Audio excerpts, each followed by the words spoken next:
तो हेलो दोस्तों, आज हम आपके सामने एक मूवी एक्सप्लेन करने जा रहे हैं जिसका नाम है द विच पार्ट 1 सबवर्जन 2018, जिसकी IMDb रेटिंग है 7.1 आउट ऑफ 10। मूवी पर्सनली मुझे भी बहुत पसंद है, इसलिए मैंने सोचा इसे आप सबके साथ शेयर करूं। तो चलिए शुरुआत करते हैं। तो गाइस, कहानी की शुरुआत होती है टेररिस्ट के ग्रुप को दिखाते हुए जिन्होंने बहुत सारे बच्चों को अगवा कर रखा था। इस ग्रुप को चलाने वाले दो मेन लोग थे, जिनमें एक डॉक्टर थी जिसका नाम वीक था और उसका एक साथी। तभी वहाँ से 7 साल की बच्ची भाग जाती है। वो बच्ची भागकर जंगलों की तरफ गई थी।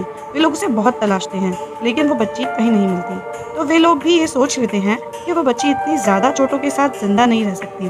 बच्ची भागकर खेतों की तरफ जाकर बेहोश हो जाती है। तभी उस खेत का मालिक सुबह आकर उस बच्ची को उठाता है और अपने घर की तरफ ले जाता है और अगले दिन उसका डॉक्टर से इलाज करवाता है।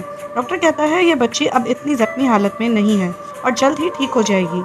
सीन शिफ्ट होकर आता है 10 साल बाद, जहाँ हम एक लड़की को देखते हैं जिसका नाम जायुन है, जो शरारती थी और एक दुकान से बहुत सारी बोरियां उठाकर दुकान के मालिक को बताए बगैर अपने साथ ले जाती है।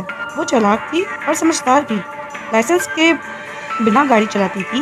ये लड़की और कोई नहीं, शुरुआत की 7 साल वाली बच्ची होती है। उस खेत के मालिक ने उसको गोद ले लिया था और अपने बच्चे की तरह पाला था।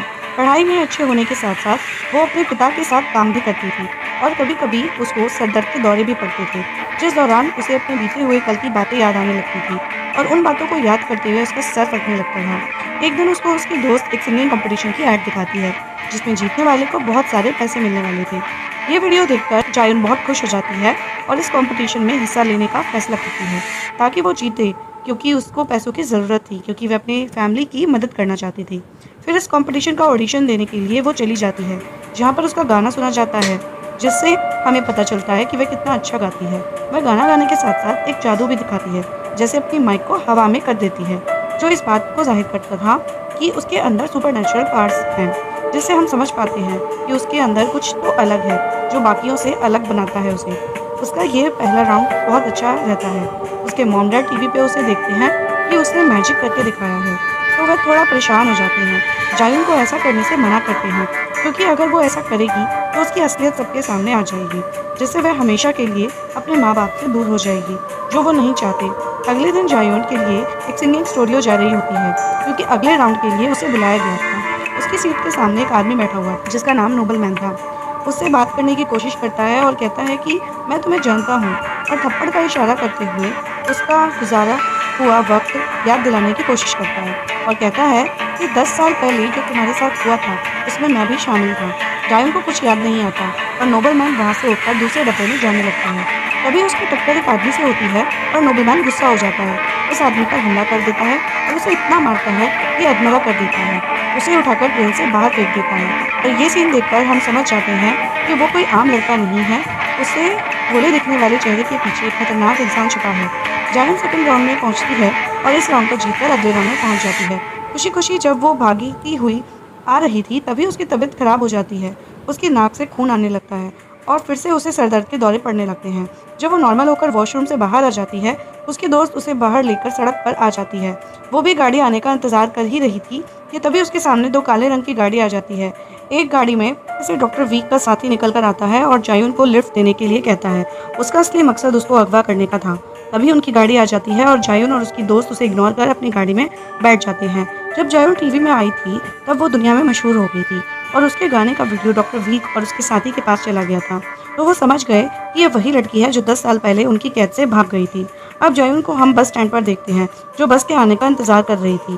तभी नोबलमैन की गाड़ी उनके पास आकर रुकती है और वो उसे लिफ्ट देने की बात करता है, और फिर जब वो इनकार करती है तब नोबलमैन कहता है कि तुम अपनी फैमिली के बारे में सोचो, अगर तुम ना मानी तो उनके जान को भी खतरा हो सकता है। ये सुनकर वो काफ़ी घबरा गई और अपने घर की तरफ भागने लगती है। घर पहुंचने के बाद जब वह अपने माँ बाप को सही सलामत देखती है, तब उसकी जान में जान आती है। उसी रात जब उसकी फैमिली सो रही थी, तब जायुन अपना सर पकड़कर रोने लगती है। उसकी दोस्त भी उसके घर पर थी, जो वॉशरूम के लिए जाने लगती है।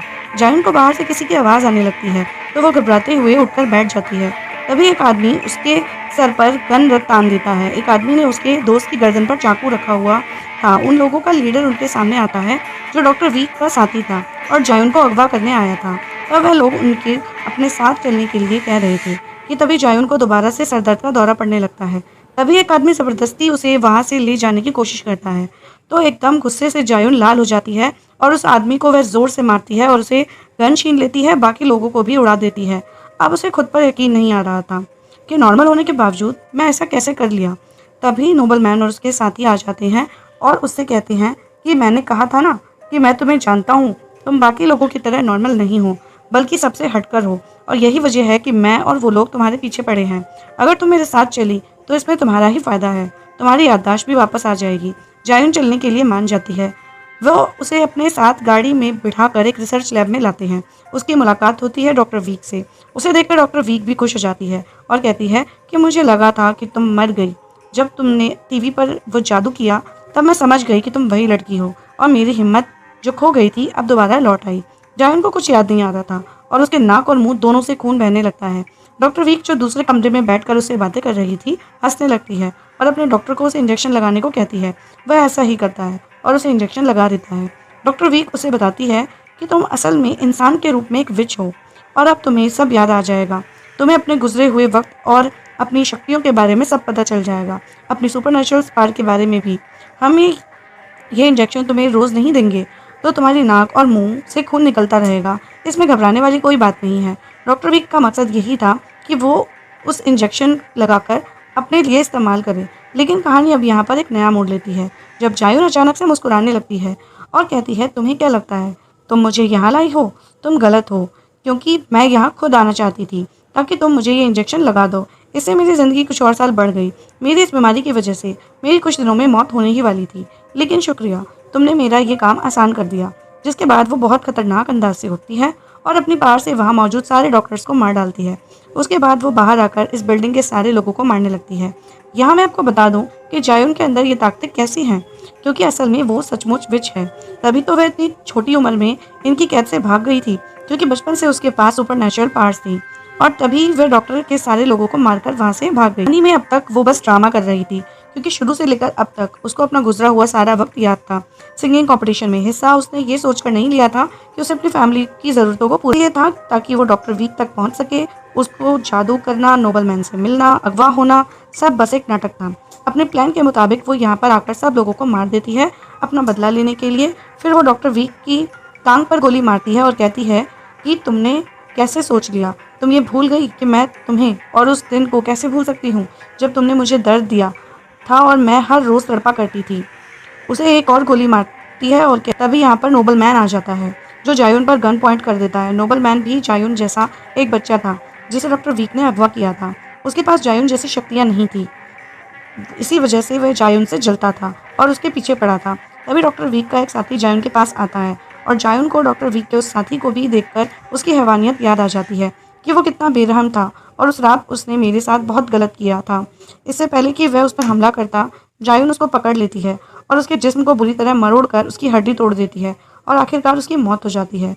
फिर दो लोग बचते हैं, जायुन और नोबलमैन। इनकी भी काफ़ी धुआंधार लड़ाई होती है, दूसरे पर पहले भारी पड़ते हैं, लेकिन बाद में जायुन उनको मार डालती है। मारने से पहले वह नोबलमैन से हेडक्वार्टर के ऑफिस के बारे में पूछती है ताकि वहां जाकर वह अपनी बीमारी का इलाज ढूंढ सके। जब नोबलमैन उसे बता देता है तो जायुन उसे भी मार डालती है। फिर वहां से वो हॉस्पिटल जाती है अपने माँ बाप के पास, क्योंकि उसकी मदर की तबीयत काफ़ी ख़राब थी। तभी जायुन के डैड उसे एक और सच्चाई बताते हैं। उस दिन जब तुम मुझे जख्मी मिली थी तभी मैं जान गया था कि तुम एक विच हो, क्योंकि तुम्हारे आते ही फार्म के बहुत सारे जानवर मर गए थे और मैं तुम्हें दूर भेजना चाहता था, लेकिन तुम्हारी मॉम के कहने पर तुम्हें हमने पाला ही हो जाता है। जायुन जज्बाती हो जाती है और कहती है कि फ़िलहाल तो मैं यहाँ से जा रही हूँ, लेकिन आपसे वादा करती हूँ कि वापस आकर ज़रूर मिलूंगी। जायुन हेडक्वार्टर्स पहुँच गई थी। जो इस जगह को चला रही थी वो डॉक्टर वीक की हमशक्ल जुड़वा बहन थी। वह जायुन की तबाहियों से डरी हुई थी, इसलिए वैक्सीन दे देती है। उसे उसकी बीमारी ठीक हो जाएगी और वो मरने से बच जाएगी। तभी एक और लड़की आती है और वो जायुन पर हमला करने लगती है। जायुन कहती है कि अगर तुमने मुझे हाथ पे लगाया तो मैं तुम्हारा सर उड़ा दूंगी। और दोस्तों, इसी के साथ पार्ट 1 यहाँ पर खत्म होता है और पार्ट 2 जानने के लिए इस चैनल को लाइक कीजिए, सब्सक्राइब कीजिए और हमें सपोर्ट कीजिए। धन्यवाद दोस्तों।